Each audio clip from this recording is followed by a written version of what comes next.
सुनिए। थे second round में आए थे मारने के लिए। कौन हमला किया था? वो वहीं के थे सब, कोचिंग माफिया या वही माफिया सब। अब कपिल शर्मा के शो में इन्होंने क्या बोला था ये भी सुन लीजिए। क्या हुआ था? वो बम मार दिया था सर। हैं? आपके घर पे? हाँ, मेरे कोचिंग इंस्टीट्यूट पे 8-10 ठो फेंक दिया सब। अमिताभ बच्चन के केबीसी शो में फिर क्या बोला था सुन लिए। फीस कम करने के चक्कर में बहुत दिक्कत हो गया। पहले तो धमकी आई, फिर नॉर्मल ऐसे बात होने लगा, और एक दिन हो गया बम चला दिया गया हमारे यहाँ। अरे बाप रे। यानी इन्होंने सीधे आरोप लगाया था कोचिंग वालों पर, ये कोचिंग वाले बम चलाते हमेशा 8 से 10 राउंड गोली भी चला भी इनके कथनानुसार, और 8 से 10 बम भी फेंका गया था। सुने ना, 8 से 10 बम फेंका गया, लेकिन उसकी एफआईआर की कॉपी मुझे नहीं मिली। मैंने बहुत ढूंढा। मैं कहता हूं खान सर आप ही बता दो एफआईआर की वो कॉपी कि 8 से 10 बम फेंकने वाला व्यक्ति जो आपके सीसीटीवी में भी आया कौन कौन था? क्या उसमें टीचर था, या आप जबरदस्ती यहां के शिक्षकों को बदनाम करने का प्रयास कर रहे हैं? अगर किसी गुंडे ने फेंका होगा तो आप उसका नाम लीजिए, लेकिन यह कहना कि मैं सस्ता पढ़ाता हूं इसीलिए जलता है कोचिंग वाला से उसे बम चला देता है, इतना पटना के टीचर में हैसियत तो नहीं है कि कोई गोली और बम चलाए वहां जाके। और इस बार का बयान, चूंकि इतना बार आपको किसी ने रोका नहीं, क्यों नहीं रोका? क्योंकि फैन फॉलोअर ज्यादा है और लोग मानते हैं कि जिनके सब्सक्राइबर ज्यादा वो सबसे ज्यादा ईमानदार।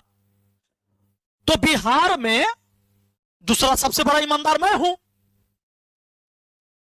क्योंकि खान सर के फॉलोअर के बाद शिक्षक में दूसरा सबसे ज्यादा फॉलोअर तो मेरा है, तो मुझे दूसरा सबसे बड़ा ईमानदार घोषित कर दो। क्या फॉलोअर तय करेगा कि आपकी ईमानदारी का प्रमाण पत्र?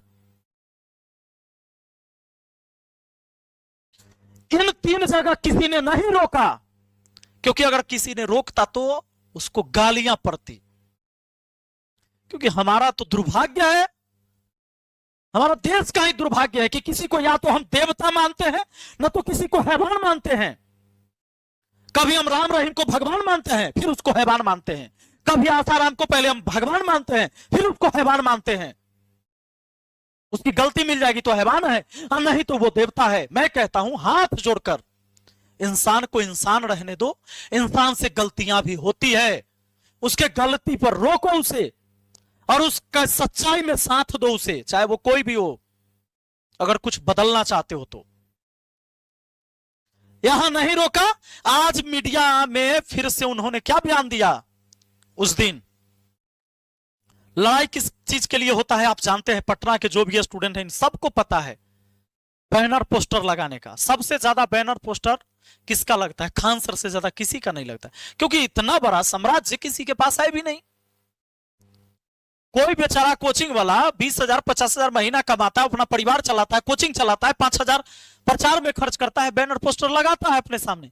लेकिन जब इनका लगता है तो पूरे मुसल्लापुर हाट का पूरा कोचिंग मंडी ढक जाता है, और यह है पोस्टर पर पोस्टर ढकने के वजह से विवाद खड़ा होता है।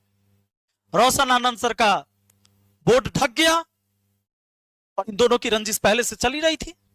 रोशन आनंद सर के लोग गए, खान सर के बोर्ड तोड़ दिए, उनके गार्ड को पीट दिया, फिर इधर से गोलियां चली।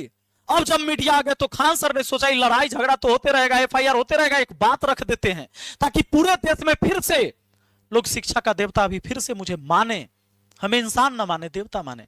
उन्होंने कहा कि 8 से 10 राउंड गोली चलते तो हम अपने आंख से देखे हैं, चारों तरफ से गोली चल रहा था। फ्री होके रख दिया यहाँ पर 8-10 राउंड तो हम देखे हैं, यहाँ पे 8-10 राउंड हम देखे हैं।